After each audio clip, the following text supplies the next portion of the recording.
Hello, everybody. My name is Gabrielle Guinier, and I'm Head of Environmental Sustainability at BT. Thank you for joining us today. And today we have a special guest, Tessa Clark, who is co-founder and CEO of Olio, a free app tackling the problem of food waste by connecting neighbors with each other, volunteers with local businesses, so that surplus food can be given away and not thrown away. But first of all, we'd like to do another poll to find out a bit more about you. So if you look at the poll, which is coming live now, we'd like to know what industry you're working in.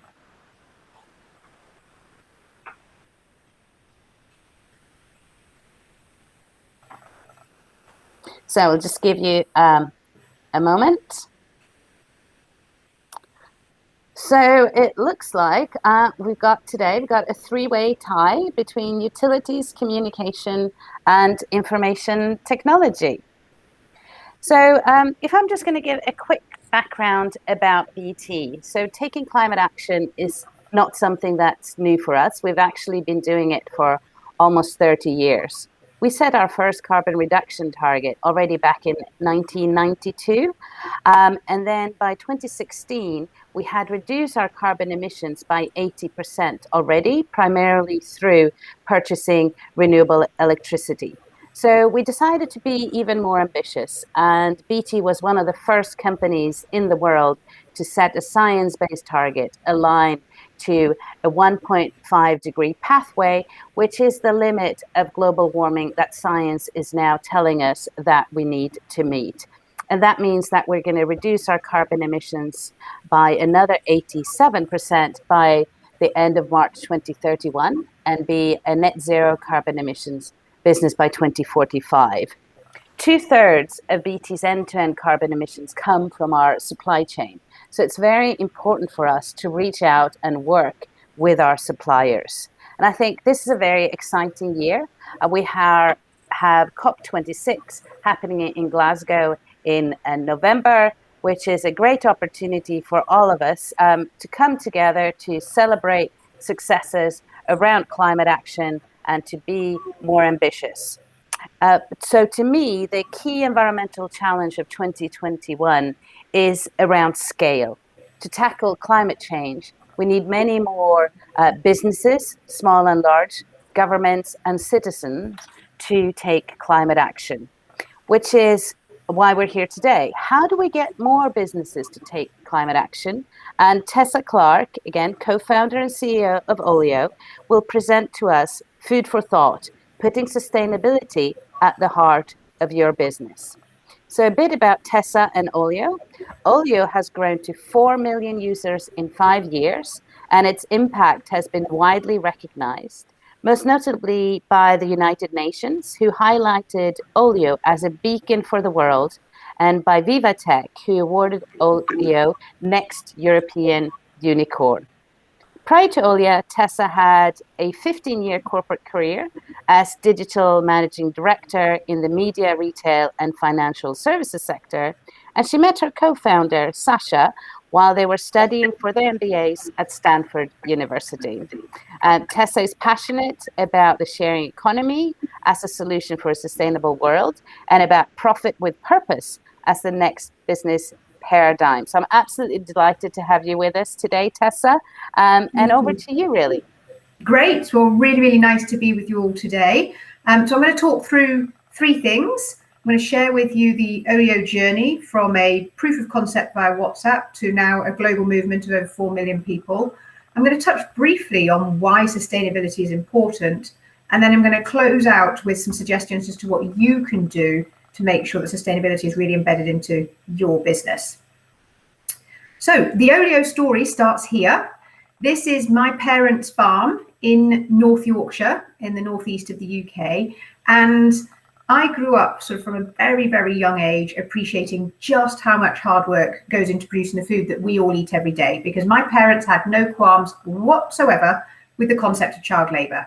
As soon as myself and my 2 younger brothers were old enough to walk and carry buckets, we were immediately enrolled into the workforce and had either a well-spent or a misspent youth, depending upon how you look at it, working incredibly hard here on our farm. And as a result of that upbringing, I have a pathological hatred of food waste. And I also have a really, really keen appreciation of the power of nature and kind of the circularity of nature and sort of humanity's place in that ecosystem. Now, I knew that I didn't want to be a farmer, and I most certainly didn't want to be a farmer's wife. And so when I started to pursue my career, I kind of went as far away from the farm as I could, and I landed up in London. And I had what could be described as a fairly classic corporate career, a few years in strategy consulting, and then worked in a variety of industries, which Gabrielle had mentioned. But throughout all of that, I had this sort of growing sense that I still hadn't discovered sort of what I wanted to do when I grew up. And I didn't feel like I was having kind of the impact that I'd really like in the world.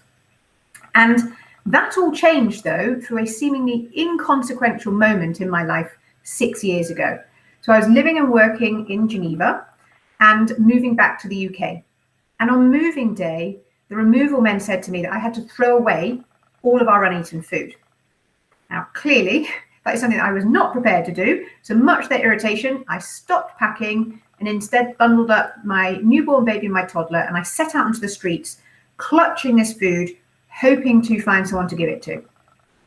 To cut a very long story very short, I failed miserably in that endeavour, but I was not to be defeated. And so I went back to my apartment, and when the removal men weren't looking, I smuggled the non-perishable food into the bottom of my packing boxes.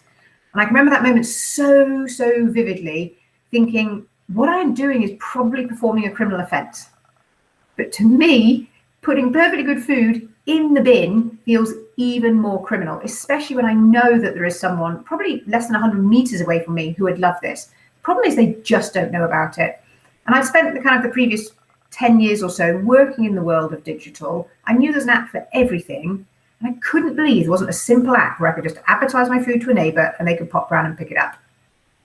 So that was the sort of metaphorical light bulb moment, I guess, if you like, for Olio. Now, the first thing my co-founder Sasha and I did was to research the problem of food waste, to find out if this even was a problem beyond my personal experience. And what we discovered truly shocked and horrified us. Globally, 1/3 of all the food we produce each year gets thrown away, which is worth over $1 trillion. Alongside that widespread waste, we have widespread hunger. There are 800 million people who go to bed hungry every day. And they could be fed on just 1/4 of the food that we waste in the Western world. But looking onto the kind of the really profound challenge kind of around food waste, as if the sort of monetary waste, as if the hunger aren't bad enough, the real kicker here with food waste is the impact that it has on the environment. So if it were to be a country, food waste would be the 3rd largest source of greenhouse gas emissions after the USA and China. And the reason for that is because a landmass larger than China is used every single year to grow food that is never eaten. So that is land that has been deforested, soil that has been degraded, indigenous populations displaced, species driven to extinction. 1/4 of humanity's fresh water is used to grow food that is never eaten.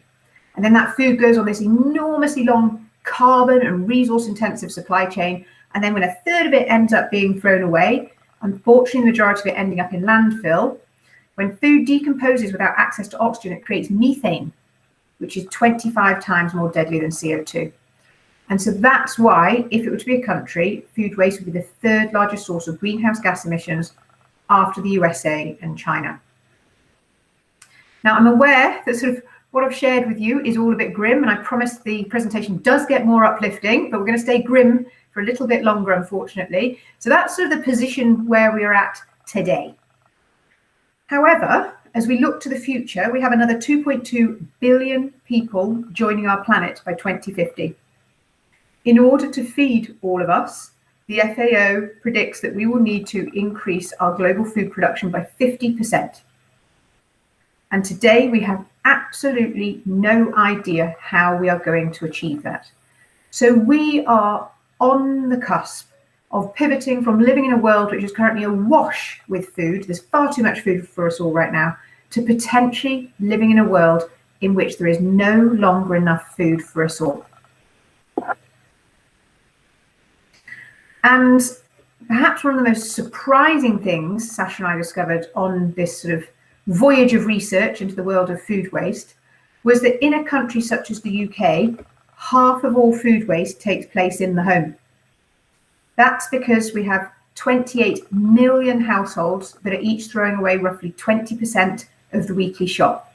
And that collectively adds up to £14 billion of perfectly good food being thrown away every single year by households in the UK. And that's in contrast, by the way, to retail stores.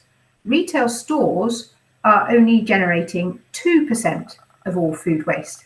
And that's super, super counterintuitive. And the reason for that is because, we've got 28 million households throwing away 20% of the weekly shop. And we've got perhaps 10 or 15,000 sort of supermarkets throwing away half a percentage point. So what this means is that we, and when I say we, I mean each and every one of us on this call, we are half of this enormous problem that I've just outlined. But if you flip it on its head, then it can be incredibly exciting, because surely by the same logic, that means that we can be half the solution. And that's exactly what the Olio app is. It's a solution that empowers absolutely everybody to play their role in tackling this enormous problem. So Olio is a free app that connects people with their neighbours, so you can give away rather than throw away your spare food. How it works is really simple. You snap a photo and add your food to the app. Neighbours living nearby get an alert. They can browse the listings, request what they want, and pop round and pick it up. Now, one of the things that is not easy to tell just by looking at the app, but which is truly, truly amazing about Olio, is just how strong the demand for this spare food is. So half of all the food added to the app is requested within 20 to 30 minutes. And so actually our biggest challenge is encouraging people to give it a go, because too many people think, well, will anyone really want my sort of 3 lemons or this head of broccoli or 3 out-of-date tins of soup? And we have to persuade people, yes, yes, yes. There is no shortage of people who would love your spare food. The other thing that isn't necessarily immediately apparent when you look at the Olio app is that the real beating heart of Olio is our community. It's the doorstep connection. It's the fact that we are connecting people in real life. So whilst as a society, we are more connected than we've ever been before, we are also in parallel, sadly, lonelier than we have ever been before. There are 9 million people in the UK who say that they are always or often lonely. And what the doorstep connection does via Olio is it introduces people to their neighbours. It helps them build those relationships, those friendships. It reduces social isolation. It increases social cohesion. And people tell us that they feel safer because they know who their neighbours are for the first time. And they feel like they belong, and they feel really, really empowered to make a difference. So as Gabrielle was saying, we've been going with Olio for just over 5 years now. And in that time, we are absolutely thrilled with the impact that we've had. 22 million portions of food have been successfully shared between neighbours. And that has had an environmental impact equivalent to taking 66 million car miles off the road. And we have saved 3.3 billion litres of water, because food production is incredibly resource intensive. And we're really, really proud to be addressing 4 of the United Nations Sustainable Development Goals, which you can see top left in the slide there.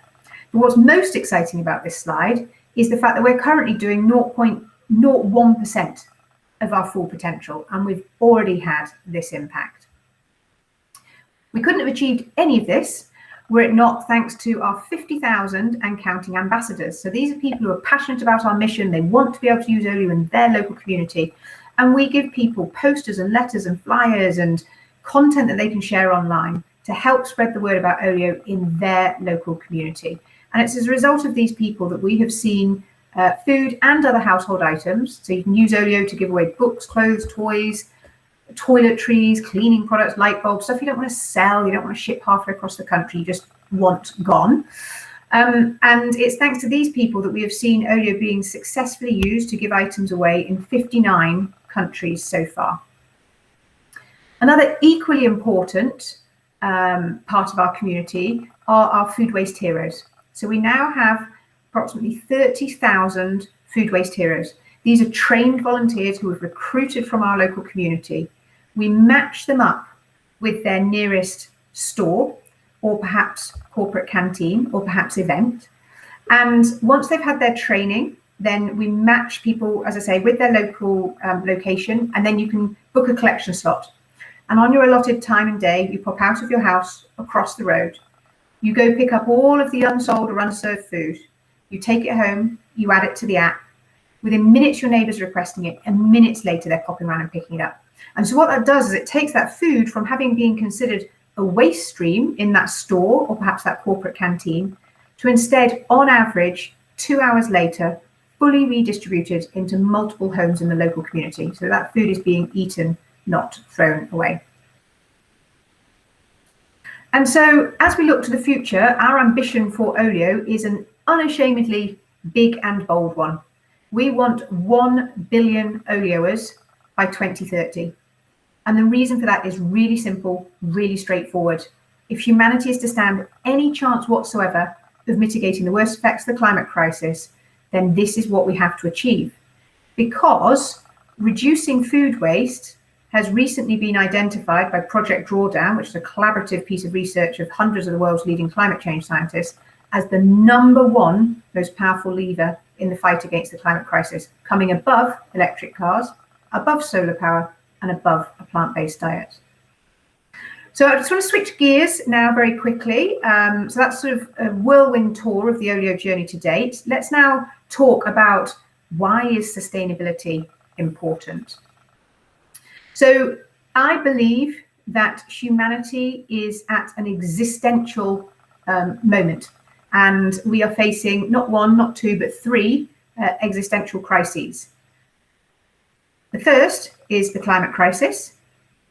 The second is the biodiversity crisis. And the third is the resources crisis. So if we take the first, the climate crisis, I think unless you've been sort of living under a rock for the past few years, I think we are all now pretty aligned that the climate crisis is real and it's happening. I think the one point that I would really like to make around the climate crisis, though, is that to date, too much of it has been framed as this thing that's going to happen sometime in the future, something that's affecting our children and our grandchildren. And unfortunately, that is sort of a statement and belief that comes very, very, very much from a position of privilege. The reality is that the climate crisis is here.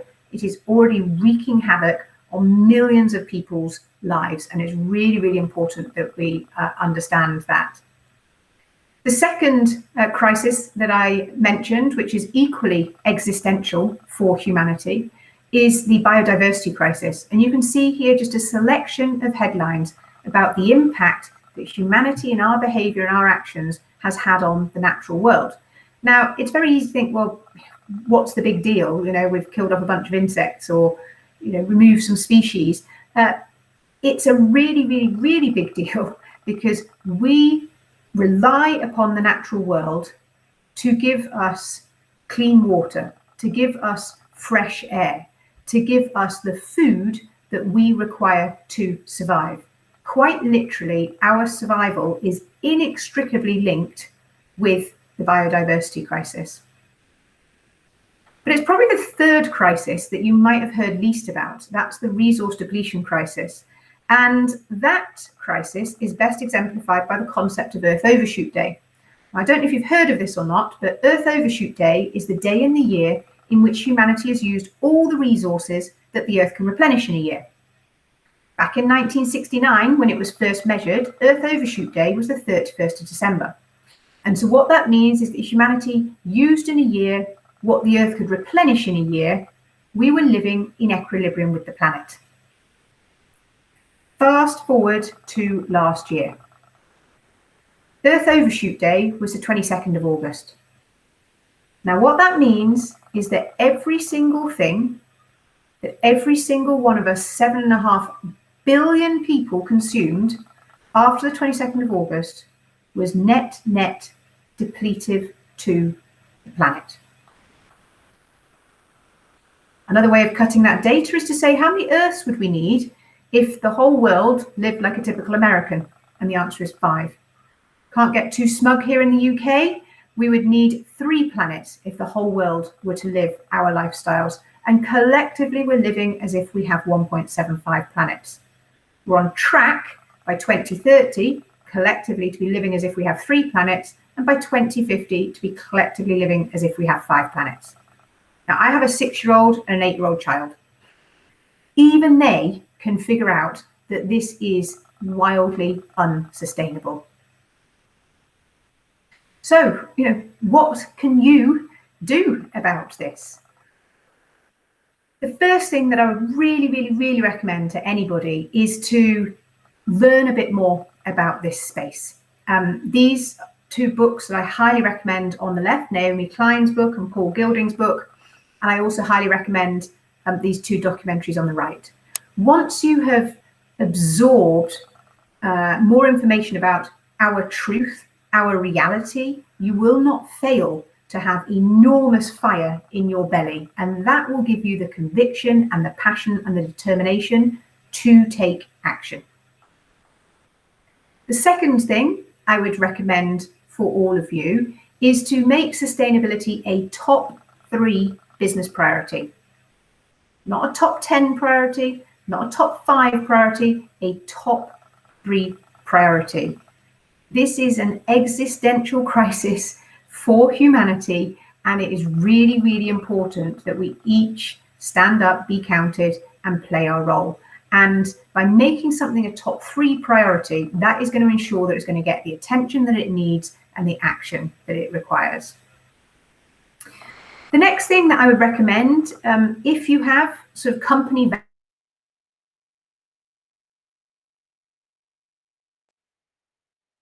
actually embedded in these. So for us at Olio, we kind of have these sort of our dislike of waste, specifically kind of called out in value number 2 about being resourceful. And we also specifically name check the planet in terms of caring. And we've set our big sort of hairy, audacious goal under our 4th value there of being ambitious.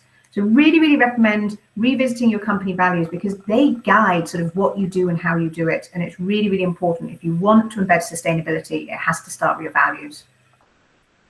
The other area I'd encourage you to take a look at is your KPIs. And perhaps you might have a North Star metric for your organization, that kind of one metric that you really focus on. Make sure that sustainability is embedded into those KPIs, because we all know that what gets measured gets done. And if sustainability doesn't feature in your KPIs, then it's highly unlikely that you'll take the action that's required. In the whole area of sustainability, I think it's really easy to feel like perhaps you're not an expert in this area, and that you need to sort of figure out what to do first, and then you need to have this sort of big unveil of the actions that you're going to take. And I would strongly encourage everybody to just set that type of mentality aside and instead really embrace this mentality, which is that done is better than perfect. We are sort of, that sort of a metaphorical plane which is hurtling towards the ground. We're sort of building it as we go down, and that is sort of the pace at which we've got to operate around here. So we cannot afford to wait for perfection. And so linked to that message, I would really encourage all of you sort of mentally to see embedding sustainability into your organization as a journey.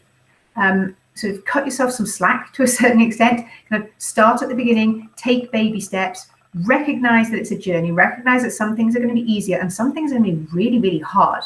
And the most important thing is to take all of your stakeholders on that journey with you, whether that be your employees, your customers, your suppliers. Be really honest and open and transparent about what you're working on to fix and what you haven't yet figured out how to fix, but you plan to try and work it out at some point in the future. So I think that kind of transparency and recognition of the fact this is a journey is a really important mindset to embrace. A lot of businesses, when they first start thinking about the area of sustainability, immediately leap to recycling.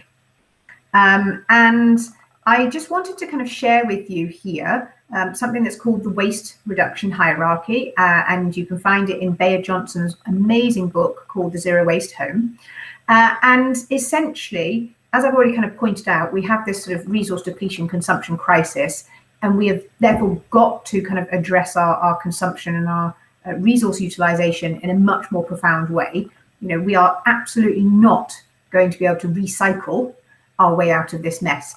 And the waste reduction hierarchy is really helpful because it says kind of at the very, very top, either kind of as individuals or businesses, we actually need to get comfortable with the idea of refusing, saying no thank you, not allowing things to come into our business or into our personal lives that we don't necessarily need, things and stuff that we don't need. The next R is about reducing and actually kind of seeing how we can reduce our consumption, because again, that is absolutely fundamentally going to have to happen, as I've already demonstrated with the concept of overshoot day. The really, really interesting layer, I think, in this is the reuse layer. That's where Olio plays, and that is where we're going to see so much innovation and so many new business models, because the reality is that we have finite resources and we are going to have to learn how to reuse them. And then recycling, it actually comes just one layer above rot. And in many ways, when you fully take into consideration all of the resource costs of recycling, it is arguably marginally better than landfill. And I cannot be emphatic enough about the fact that we are not going to recycle our way out of this mess. And to even suggest that we are is incredibly misleading. So try and avoid sort of falling into that trap. The other sort of reality, I think, is that we are going to have to collectively move from our current very linear, extractive, wasteful, unsustainable models of economics to a much more circular economy. And many businesses, perhaps many of you on this call, will have to fundamentally rethink your businesses and your business model. And the circular economy is all about saying, well, let's take sort of end of life into consideration at beginning of life, at the design phase of whatever product or service it is that I am creating. And that concept of just careful utilization of resources, making sure that everything is circular, is really, really embedded. And it absolutely will require many, many new business models to be invented that don't exist today. But that's incredibly exciting because that's where the opportunity lies. And then something I'm sure you've all been hearing a lot about and might be feeling a bit flummoxed about is the sort of carbon emissions and measuring your carbon footprint and scope 1, 2, and 3. I will confess that a couple of months ago, I had no idea what the difference between scope 1, 2, and 3 emissions were. However, a quick bit of Google research enabled me to sort of find out what scope 1, 2, and 3 emissions are. And then we have dedicated sort of one person on our team to do some work to calculate what Olio's carbon footprint is, because we've always put a lot of effort into measuring how much carbon we're saving, how much water we're saving, but we'd never actually done the work to look at what carbon we're emitting as an organization. And this has been a sort of a fascinating exercise to go through. It might feel daunting at the beginning, but actually it's not that bad at all. And you can either do it sort of internally yourself, or there are plenty of kind of consultancies out there that are helping businesses to calculate their carbon footprint. And indeed, for any of you that are sort of in the tech, would consider yourself sort of in the tech industry, I'd really encourage you to check out an initiative called Tech Zero. So Olio is really proud to be a founding member of this. That was why I had to figure out what our carbon emissions were.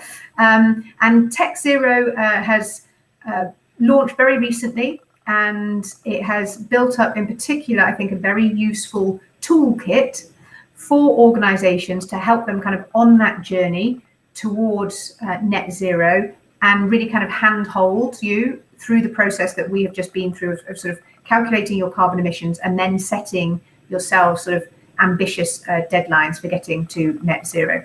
And we're trying to get 1,000 tech companies signed up to the Tech Zero pledge by COP26. So we'd love many of you to join us there. So I've kind of talk through many of the areas that you'll be looking at in terms of embedding sustainability into your business. But then you've got to think about how to communicate sustainability to your end users and to your partners. And I would really, really encourage you, please, to try and avoid what is often referred to as stock sustainability. This sort of imagery, which is lots of planets and waters and light bulbs and leaves and stuff like that. There is absolutely no reason for you to leave your brand identity at the door when it comes to sustainability. You can be a lot more creative and a lot more authentic than this. So please, please, please, when you're doing your comms, avoid stock sustainability. And so I just wanted to close out now. As you kind of go through that journey in your business, it is almost inevitable that you'll find yourself reflecting upon yourself, your family, and how you lead your life, and actually what you can do in your home to be more sustainable. So I've written a couple of articles which you might want to check out on Medium. So you can see the kind of one on the left, 10 simple steps towards a zero waste life.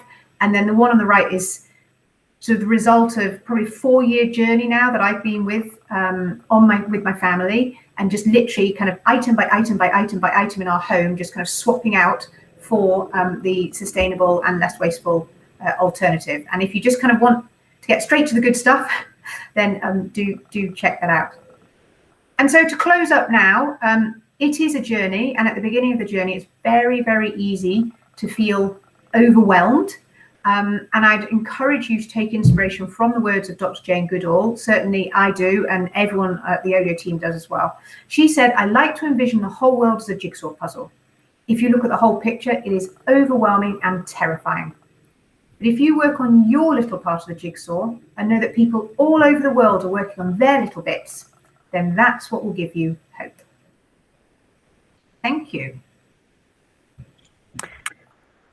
Wow, thank you, Tessa. What a truly inspiring, I'd say, personal story of why you're doing what you're doing, and again, all the things that you've done through Olio, and some really, I mean, shocking statistics.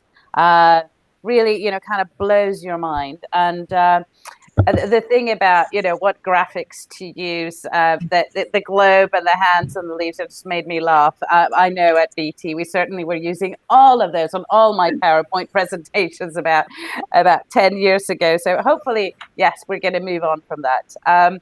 Also really interesting around carbon footprinting. So just for our listeners, 2 weeks ago, we did a webinar with the Carbon Trust, just going through carbon footprinting and how you start doing that, and some tools from the Carbon Trust that you can use to help you. So I encourage you, if that's something you're thinking about, to have a look at that webcast. So we've got some questions for you, Tessa. I think the first one is probably pretty straightforward. What's behind the name Olio? Great question. So Olio means a miscellaneous collection of things, or a hodgepodge of things, which if you look on the app, that is what you'll see. But it also is the name for a traditional Mediterranean stew. And stew is a dish that you would classically make to try and avoid food waste. And then finally, Sasha and I just really loved the 2 O's. We felt that it was very sort of symbolic of the planet, of the community, of sharing, of circularity. And we just loved the sound of the word as well. We thought it sounded elegant and slightly aspirational. And we were really, really clear from day one that Olio must not be seen as this like weird app with a bunch of sort of crazy tree huggers. Olio needs to be seen as something profoundly mainstream that kind of everybody wanted to get involved in. So for all those reasons, we thought it was a perfect name. Thank you. So you've got a fan here, Caitlin. And she loves your app, and she uses it. She wants to know if you have any plans to develop your business to bring the food waste to people who might not have the app. So, people with the unhoused people, for example. Yeah, so that's a great question. And there's multiple sort of ways to answer that. So this might take a little while, but it is important. So first of all, we've always worked as hard as we can to make Olio as inclusive as possible. So inclusive is actually our #1 company value. And so you can use Olio on a desktop device. We've got a web app. full acknowledgement, it does not have the full feature set that the mobile app does, but you absolutely can use it to request and to pick up and to give away anything via Olio. So that makes Olio immediately accessible to anybody who can kind of get an internet connection. I should also say that we do have many people using Olio who are rough sleeping. I saw 2 people actually in the past kind of 3 days posting on the forum section of the app about the fact that they were homeless and using Olio. So there are plenty of people who are having a difficult time who are accessing Olio. But the really important thing about kind of the Olio model is that the amount of food that we waste in this country is like 10x more than there are hungry people. So hungry people are not going to solve the food waste crisis. Like, we've all got to get involved. And you know, sort of, I think by crises data, I think there's roughly like 10,000 sort of rough sleepers. It's like 10,000 rough sleepers are not going to eat 14 billion pounds worth of food. And similarly, because I think it's very easy, a lot of people tend to think, well, let's take the food waste problem and let's take the hungry people and let's sort of match them together, and we can tie a nice neat bow around it and we can all live happily ever after. But as I've said, sort of the food waste problem isn't going to get solved by hungry people. And so that's sort of frustrating for people in the food waste world. Like, everyone's got to get involved if we're going to solve this problem.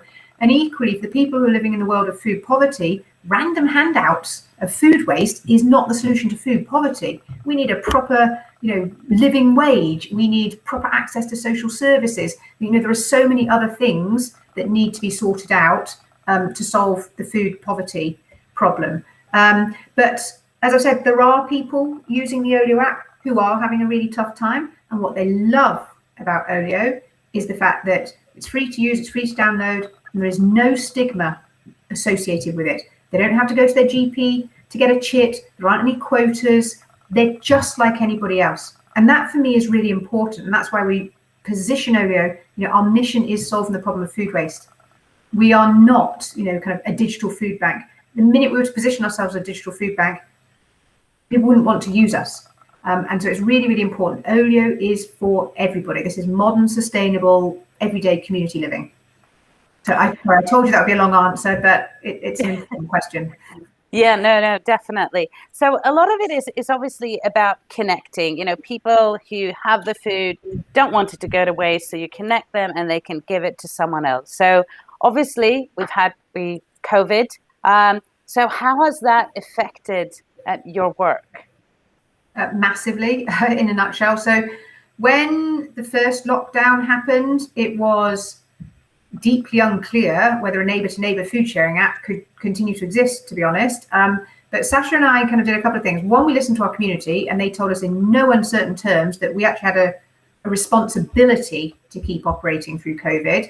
And then we worked with our food safety lawyer, our environmental health officer, who also said we needed to keep operating. And so the main sort of things that we did was we immediately sort of mandated that the doorstep pickup had to be a no contact pickup and in compliance with the COVID guidelines. And sort of throughout the app, there are lots of sort of warning signs about how to share safely during COVID. And we kept on sort of updating those every time the government updated that. But so for the first sort of 2 weeks or so after lockdown, there was a dip of about 20% in sharing taking place. But then from that moment onwards, we've had a massive hockey stick, and we grew, depending upon which metric you look at, 5 to 6x last year, which is phenomenal. And I think there's several reasons for that. So first of all, you know, if you think back to this time last year, we were kind of seeing photographs of empty supermarket shelves and things like this. And I think so many people realize on a very visceral level, food literally is our life source. And there was an overnight change in terms of people valuing food and therefore not wanting to waste it. Secondly, sort of, you know, during a pandemic, it's very instinctive to want to kind of reach out to your local community to support one another, to seek support. We saw so many reports of just how much hunger was happening as well. So again, people wanted to reach out and connect with their community. Then on a very practical level, the people living and working at home, they wanted to build local relationships. And also something like, it's just something fun to do. You know, it's a really, really easy way. And it makes the pickup easier when people are just more broadly around in their homes. And then the third thing that the pandemic did was, you know, for the first couple of months, everyone was quite rightly just fully occupied with the pandemic. But more lately, there's been much more dialogue about how do we build back from this? What does a better society look like? What does a more sustainable and equitable society look like? How are we going to solve the climate crisis? And again, that's plays very squarely into everything that Olio is about. So the pandemic has actually kind of accelerated everything that's at the heart of Olio, which is about local, it's about community, and it's about sustainable living. So we got a comment here from Tim. 30% of all future rare earth and critical minerals are expected by the mining sector to come from recycling, which will be a huge impact on carbon footprint and carbon intensity saving on mineral exploitation. Any thoughts on minerals, or I guess recycling in general? Yes, definitely. Yeah. Well, I think there's, so my sort of statements about we're not going to recycle our way out of this was probably kind of more oriented at consumers. So I think a lot of consumers think, oh well, I do my recycling, I'm done, I'm good, I'm sustainable, and it's like, not so much. In terms of absolutely sort of the rare earth minerals, that's kind of the big unspoken thing, right? We are implementing all of this new technology to solve the climate crisis, whilst also creating a whole bunch of other new problems around the mining of these materials. I don't have any smart answers to that, but I do know that it's a really significant problem and one that we've got to talk about. And that's why I feel so passionately about reuse. There are hundreds of, there are millions of, let's say, unused phones in people's homes all across the country, right? So that is precious materials trapped in people's homes, and that is very much kind of the whole Olio ethos. And actually, I'm super excited because at the end of this summer, we're going to be launching a new feature in the app called Borrow, which will connect people to their neighbours so they can lend and borrow everyday household items. And I can't wait for that, because a typical American home, for example, has 300,000 things in it, and I'm pretty sure a typical British home isn't that far behind. And so part of sustainable living is going to be stopping us all buying everything brand new and using it for 5% of its life, and instead be lending and borrowing things with our neighbours. So, a cat carrier or a camping stove, or fancy dress costumes, or books, or board games, or drills and lawnmowers and all that kind of, popcorn makers. So I'm kind of super excited for that. And again, that reuse model, I think, is going to be really, really important. Yeah, and about, I guess, reuse and profit. So question here, do you have any recommendations for apps similar to Olio for fabric or clothes waste? I used Depop for a long time, but find that people are too interested in profit as opposed to waste, or as opposed to, how do you balance profit with purpose? Yeah. So the fashion space is a really interesting one. And there's lots of innovation starting to happen there. So I know the founder of an app called New, N-U-W, New Wardrobe, I think they might be called, which is a sort of clothes sharing / kind of swapping platform. There's Thrift Plus, which is all about you kind of sending your used clothes off to them, and they then sell them on your behalf and raise money for charity. So there is a lot going on in the fashion space. I agree, kind of Vinted and Depop have pioneered that very much that kind of selling based model, but there are some other really interesting models that are coming out as well. And I like this idea. We have a community fridge near me. Maybe there's potential to push these to people trying to give away their food, a push notification highlighting them on a map. I haven't heard about a community fridge before. I like it. Yeah. There are lots of community fridges sort of across the UK and across Europe and much of the world, I believe. I'm massively supportive of community fridges. I think the reality is we're not going to be a single solution to solve the problem of food waste, or indeed access to food, and I think community fridges have a great role to play. And so anyone in the audience, if you have any questions or comments, do put them in the Q&A. So Tessa, some really ambitious plans for the future and your expansion. Do you want to talk a bit more about how you're going to go about doing that? Yeah, so When it came to sort of international expansion, I think we took a bit of a sort of an approach that's contrary to conventional wisdom. So conventional wisdom, especially for our type of business, we're kind of like a two-sided marketplace. Is you stay really, really small and stay there until you're completely saturated, and only then do you sort of start expanding. But what we found from a very early day was that people were reaching out to us from all over the UK when Olio was only available in London, and then from all over the world when it was only available in the UK, saying, give us this platform, we want it. And Sasha and I realized very quickly that we were never going to be able to launch Olio in every town, city and country. But the beauty of technology is just how scalable it is. So we spent a little bit of time just building out kind of a playbook, if you like, for anybody to get Olio kickstarted in their local community. And what was super interesting, I'll always remember the day where there's this wonderful box in the App Store that you can tick, which is just like make available in all countries. And I just like, screw it, let's just tick that box. And suddenly Olio was global. But the beauty of that approach was that we could follow the data. So prior to then, Sasha and I had thought, as a startup based in the UK, when we go international, we'll probably go to France and or Germany first. Through making the app available globally and empowering ambassadors with all the material to get it going in their local community, we've seen Olio communities popping up all over the world, in particular in Latin America, so kind of Bolivia, Chile, Colombia, Argentina, Mexico, really, really strong there. Super strong community in Singapore. We've got a good community in New Zealand and in Sweden. You'll notice that none of those countries are France or Germany. And that's the beauty of kind of, I guess, taking a data-driven approach, is that we can kind of, where we see people naturally reaching out for Olio, we can then follow that with basically following that for us is about us kind of building out a social media presence in those markets and also doing performance marketing and digital marketing in those markets. And we're fundraising sort of right now to enable us to properly launch Olio internationally, because at the moment we're really only properly kind of in the UK because we just haven't got the resources to do international yet. But knock on wood, hopefully we'll be starting the international expansion kind of in earnest later on this year.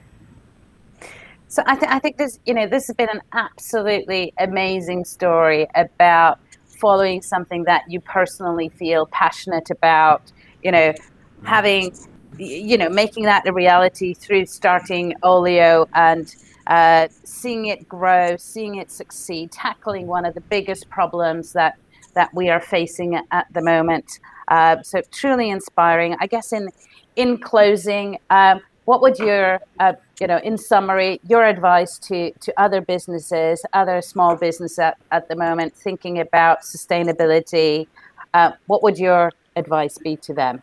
A couple of points I'd love to make. So I think it's really easy to feel like what you do doesn't count or doesn't matter. And we see all these charts and these images and all these descriptions of sectors, and we hear government talking about this, that, and the other. And I think two really, really, really important cohorts have been missed out. Everyday individual people and small businesses. And they are, I think, kind of the powerhouses. If we can mobilize everyday people, if we can mobilize SMEs, we don't have to wait for government. We don't have to wait for businesses, large businesses, all of which are being criminally too slow.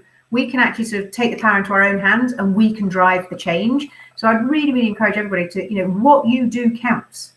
What you do matters. And you will also, at some point in the future, someone's going to look you in the eye and say, what did you do in the war?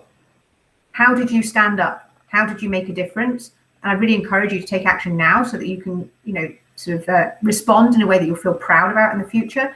And then the second thing that I would really encourage, other than kind of getting immersed in some of the books and documentaries, is a book that we found really, really, really instructive on our Olio journey is a book called The Lean Startup by a guy called Eric Ries. And his whole philosophy is about sort of just test something as quickly as possible. It doesn't matter how crappy it is, just kind of get it out there, get some user feedback and response, and then iterate and learn. And that philosophy is really, really powerful and important. And it will, I think, help you on this journey and move away from that sort of paralysis of inaction because you feel like you've got to be perfect. And it really encourages you to just try something today or tomorrow, get the feedback, and then build on that through baby steps. Thank you so much, Tessa. That's been fascinating. I've learned a lot of new things. It's been absolutely, inspiring. So thank you for your time with us today. No worries. Great joining you, and good luck, everybody. Thanks. So to everybody joining us today, thank you very much. I really hope you learned something new. So I certainly did. And please reach out on social media and let us know how you enjoyed today's session. As I said, to me, 2021, it's really about, building that scale and getting more businesses and citizens and governments involved. So if you're a small business, Tessa had some great advice on how to get started, and we can all make a difference. To help small businesses in the UK take their first steps, the UK government has encouraged you to sign up to the SME Climate Commitment, and you can find out more by visiting the UK Business Climate Hub. That's an initiative that has lots of tools and ideas on how to get started and things that you can do to reduce your carbon footprint and to be more sustainable. And if you want to rewatch our session, the YouTube link will be posted in the Q&A. And so thank you so much for joining us today, and I hope to see you soon.